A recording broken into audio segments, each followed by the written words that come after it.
All right, so we're buying more golf clubs. All of these. There's Casey. Found a Facebook post, so we came and we're just gonna buy them all because that way you get a better deal. So we're gonna get them for what, $1.50 each? $1.50 per club. All right, so now we get to pack them into the back of the truck and bring them home. This will give you a good idea of how many golf clubs they were selling. At first, Casey was looking through to make sure the brands he saw in the Facebook ad were the ones included in this lot. Also, there was another reseller who was there before us picking through. Casey made sure to grab any high dollar clubs. That guy ended up taking 3 bags and 15 tailor-made woods. There were still plenty of good clubs after he left, which is why we offered to buy them all. All right, so we wanted to give you guys a little bit more backstory on this bulk golf club pickup that we did, the bulk buy that we did. So this was a family and their son was going away to a mission, so a Mormon mission. He was going to be gone for 1 to 2 years, and this father decided that he wanted to have something for his son when he returned from the mission. So he started to go to different thrift stores and Goodwill and pick up items.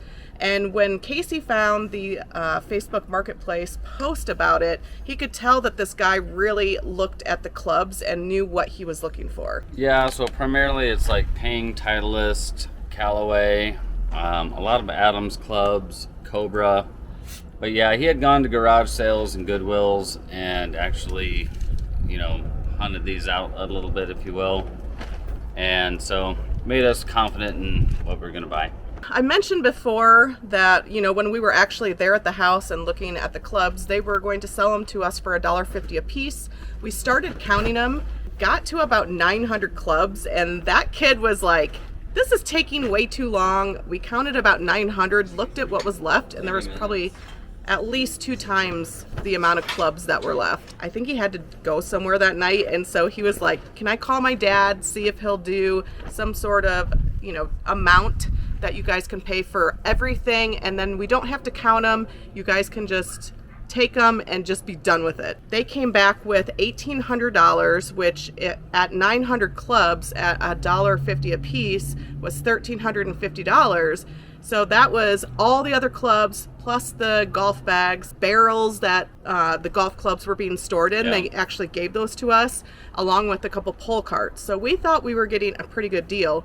So once we found that out, we were like, yes, we'll do $1,800. We realized the back of our truck is just not that big. We decided to come back home, unload what we had already taken from the house, and then hook up our Volkswagen Touareg to our 16-foot utility trailer. And then we would go over there and be able to get the rest of the golf clubs and everything else in one load. So that's kind of where we were at. But we wanted to tell that backstory because it'll give you guys a little bit more insight as to like our thought process of finding this bulk buy. Because if you haven't seen our latest video, which is when we found a Connex truck of some guy who had passed away, his 30-year golf club collection. I'll link that down below if you guys want to check that out. But that was more where we were going through and we were picking through the clubs and finding the clubs that we knew were going to be able to be resold. But this one, we went there, and because all the clubs seemed pretty good, we were like, let's just buy them all and let's buy them out. So next, what you guys are going to watch is when we went back to the house with our utility trailer, how we were trying to load the utility trailer up with all the golf clubs. At first, we were standing them upright.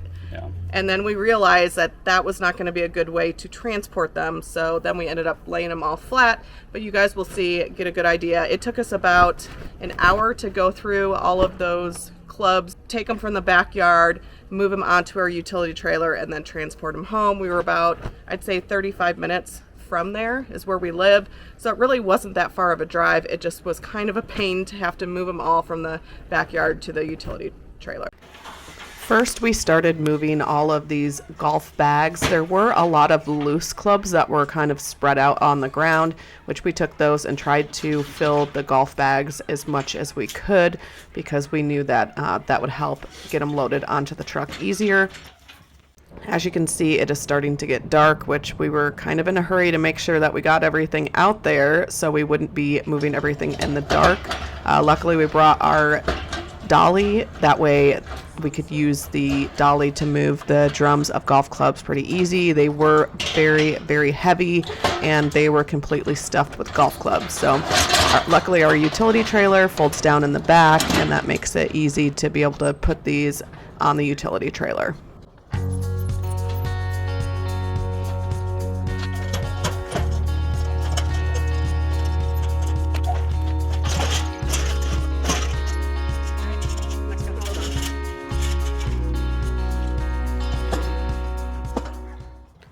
We finally got all the golf clubs loaded. When we tried to tie toe straps around them, they kept falling over, so we had to lay them all flat, which worked out really good. We could fit the toe straps around them, and we got them all home safely. We didn't lose any clubs.